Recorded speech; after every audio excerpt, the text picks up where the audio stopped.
A lot of our clients come to us really with the main question of how do I derive the value of what I'm worth when talking to these potential employers? And obviously there's many ways that you can come up with that. Some of them are objective, some of them are subjective. And so really the advisors at Larson are here to help our clients understand what their true value is.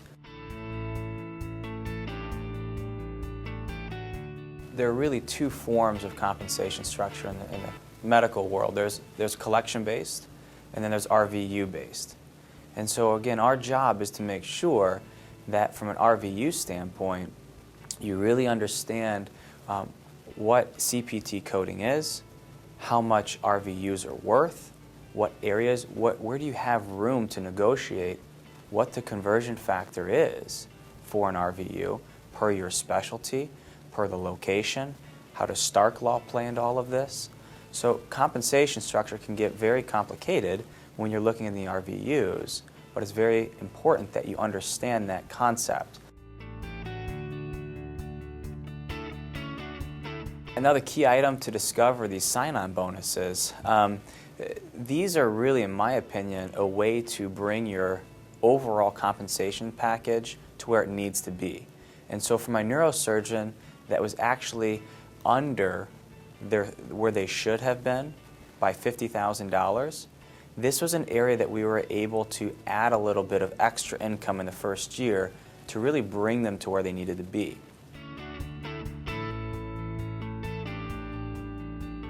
Another key item to discover would be moving expense repayment.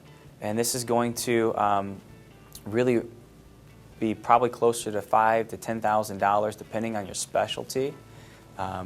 It's an area of negotiation, but again, this would not be a primary point to negotiate. I would start with the salary and signing bonus before I went to the relocation.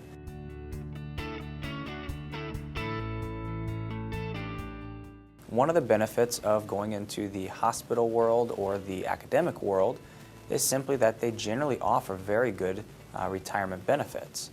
And we'll want to factor those in because ultimately that's more cash that needs to be played into the income structure. The private world, they're going to be a little bit more unique in the sense of how they build them. Some of them don't offer retirement plans at all, which needs to be factored in.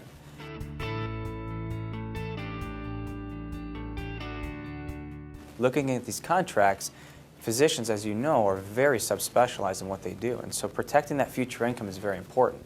Now we can do that with disability coverage, sometimes individually and sometimes through the group. There are a number of groups that offer incredible disability packages that'll pay them if they can't do their specialty, even if they practice somewhere else. And so there are very few employers that offer that type of coverage, but they do exist.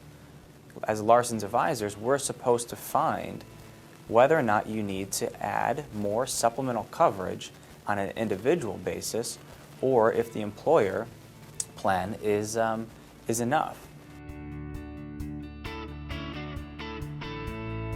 The two different types of malpractice coverage are going to be occurrence-based, and there's going to be claims made. Most hospital and academic institutions are going to be built on an occurrence-based model. What this means is that there's no need for tail coverage. Now on the private world, most of them are going to be claims made, meaning there needs to be some tail coverage if you ever left. So as a Larson advisor represents you, it's important to make sure that they look ahead in the contract to see whose responsibility is it to pick up the cost for tail coverage, which can be very expensive depending on how long you've practiced and what your specialty is.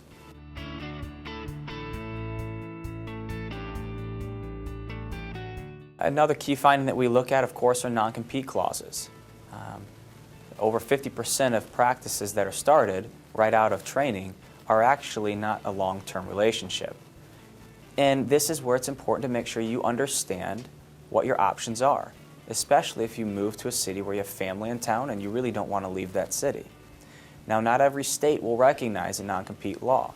And so, first and foremost, the Larson advisor will make sure in which state you're practicing in will determine whether or not non-competes even hold up.